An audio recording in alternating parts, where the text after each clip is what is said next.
SAIL thermal విద్యుత్ కేంద్రంలో పనిచేస్తున్న కార్మికులకు జీతాలు పెంచాలని, కార్మిక చట్టాలు అమలు చేయాలని సెయిల్ థర్మల్ విద్యుత్ కేంద్రం ఫేజ్ 2 వద్ద రెండవ రోజు కార్మికుల ఆందోళన కార్యక్రమం. ఈ సందర్భంగా వారికి మద్దతుగా సిఐటియు టీపీ గూడూరు మండల కార్యదర్శి మారుబోయిన రాజా పాల్గొని మాట్లాడుతూ, నెల్లూరు జిల్లా ముత్తుకూరు మండలంలోని కృష్ణాపట్నం పారిశ్రామిక ప్రాంతం పైలాపురంలో ఉన్న సింకార్ఫ్ ఎనర్జీ ఇండియా లిమిటెడ్ కంపెనీతో గత 15 సంవత్సరాలుగా పనిచేస్తున్న కార్మికులందరికీ 9,000 నుండి 11,000 రూపాయల వరకు చాలీచాలను జీతాలిస్తున్నారని, జీతాలు పెంచాలని అనేక దఫాలుగా కార్మికులు వివిధ రూపాల్లో నిరసన వ్యక్తం చేసినా యాజమాన్యం నుండి ఎటువంటి స్పందన లేదని, ఈ పరిస్థితుల్లో కార్మికులు ఐక్యమై కంపెనీ మేనేజ్మెంట్కు, లేబర్ అధికారులకు, రెవెన్యూ, పోలీసులకు వినతిపత్రాల ద్వారా సమస్యను తెలియజేశారని, అయినా ప్రయోజనం లేకపోయేసరికే జీతాలు పెంచాలని రెండవ రోజు విధులు బహిష్కరించి కార్మికులు శాంతియుతంగా గేటు ఎదుట నిరసన కార్యక్రమాలు చేస్తున్నారని, వీరంతా తోటపల్లి గూడూరు మండలంలోని చుట్టుపక్కల గ్రామాల ప్రజలని, వారి భూముల్ని కంపెనీల కోసం ఇచ్చి సర్వస్వం కోల్పోయి ఈ కంపెనీల్లో పనిచేస్తూ బ్రతుకుతున్నారని, వీరంతా దళితులు, మత్స్యకారులు, బలహీన వర్గాలకు చెందిన వారని, భూములు ఇచ్చే సందర్భంలో ప్రతి ఇంటికి ఒక పర్మనెంట్ ఉద్యోగం ఇస్తామని కంపెనీ యాజమాన్యం నమ్మబలికిందని, గ్రామాలను అభివృద్ధి చేస్తామని వాగ్దానం చేశారని, అయితే ఈ మండల ప్రజలకు చిమ్మే, ఊడ్చే, కడిగే పనులిచ్చి అతి తక్కువ జీతాలకు వీరి చేత పనులు చేయించుకుంటున్నారని, కార్మికులకు పెరిగిన ధరలను దృష్టిలో పెట్టుకుని ప్రతి సంవత్సరం జీతాలు పెంచే విధంగా చర్యలు చేపట్టాలని, సంస్థలు పనిచేసే కార్మికులందరికీ రెగ్యులర్ గేట్ పాసులు మరియు పిఎఫ్, ఈఎస్ఐ వంటి సౌకర్యాలు కల్పించి ప్రతి నెల 7వ తేదీ లోపల కార్మికులకు జీతాలు చెల్లించే విధంగా యాజమాన్యం చర్యలు చేపట్టాలని, ఫుడ్ అలవెన్స్, పెట్రోల్ ఖర్చులు, రవాణా ఛార్జీలు కల్పించాలని, షూ, మాస్క్, జాకెట్, హెల్మెట్ లాంటివి అందించాలని, ప్రతి కార్మికుడికి సౌకర్యాలు కల్పించి బెల్లం, అరటిపండు వంటివి అందించాలని వారు ఈ సందర్భంగా యాజమాన్యాన్ని కోరారు. ఈ కార్యక్రమంలో సుమారు 300 మంది కార్మికులు పాల్గొన్నారు. మిగతా కాంట్రాక్ట్ విషయం అయితే మాకు తెలియదు. మాకు ఎంత కావాలంటే పక్కన గాయత్రులు ఎట్టిస్తున్నారు ఆ విధంగా ఇవ్వాలని మేము కూడా చేస్తున్నాము.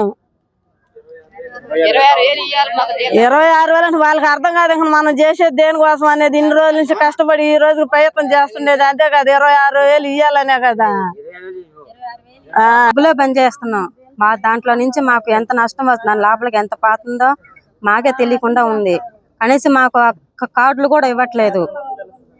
మాకు ఆ కంపెనీలు అక్కడ ఎట్టిస్తున్నారు, మాకు ఇక్కడ కూడా ఇవ్వాలా. అది మేము కోరుకుంటున్నది. ఈ 400 రూపాయలు అట్టిస్తా ఉంటే మా బిడ్డలు మేము ఎలా సాగుకోవాలా?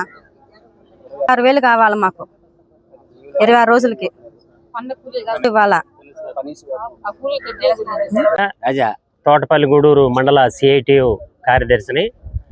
అయితే నిన్నటి రోజు నుంచి సెయిల్ కంపెనీ P2 అంటే ఫేజ్ 2 అనే గేట్ వద్ద తోటపల్లి గూడూరు మండలం, అదేవిధంగా వివిధ గ్రామాల నుంచి సుమారు 300 మంది కార్మికులు అనేక సంవత్సరాలుగా ఈ సెయిల్ కంపెనీలో పనిచేస్తూ ఉన్నారు. అయితే ఈ యాజమాన్యం 2011 లెక్కల ప్రకారం, అప్పుడున్నటువంటి పరిస్థితుల ప్రకారం వీళ్ళకి జీతాలు ఇస్తున్నారు. మనం చూసినట్టయితే వాళ్ళ జీతాలు ఇప్పుడు కూడా 8,500 రూపాయలు తీసుకున్నటువంటి మహిళలు ఉన్నారు, 9,000 తీసుకున్నటువంటి జెంట్స్ ఉన్నారు, అదేవిధంగా యువకులు ఉన్నారు అత్యధిక మంది. వాళ్ళ జీతాలు 11,500. ఏంది దుర్మార్గం? ప్రభుత్వాలు ఓ పక్క చెప్తా ఉన్నాయి, సుప్రీంకోర్టు తీర్పు ప్రకారం కనీస వేతనం 26,000 ఇవ్వాల్సిందే.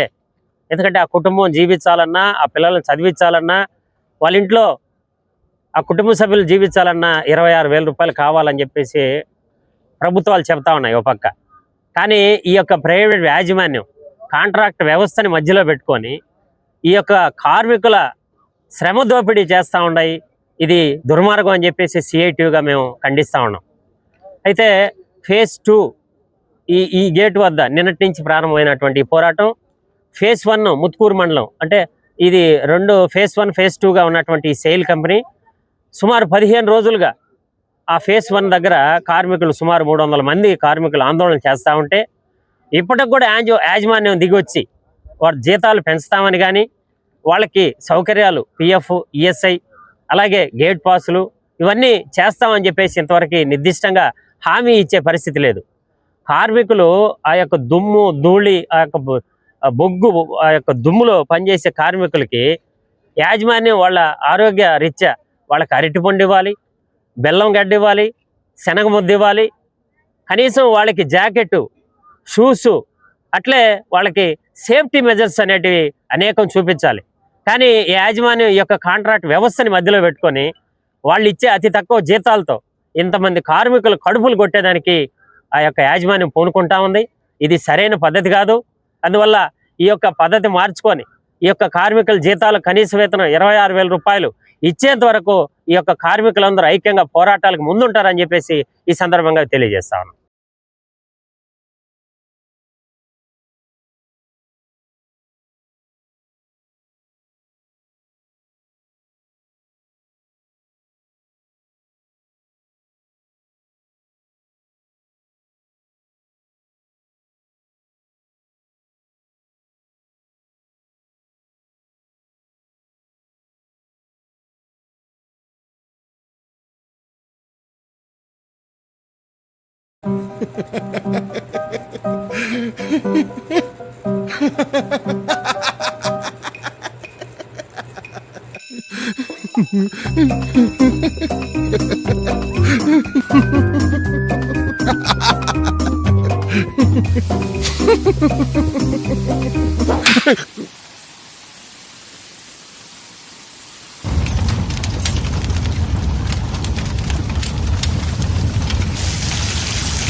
बाहर जितना भी हो पावर, अंदर ना आए shower with Asahi waterproof windows.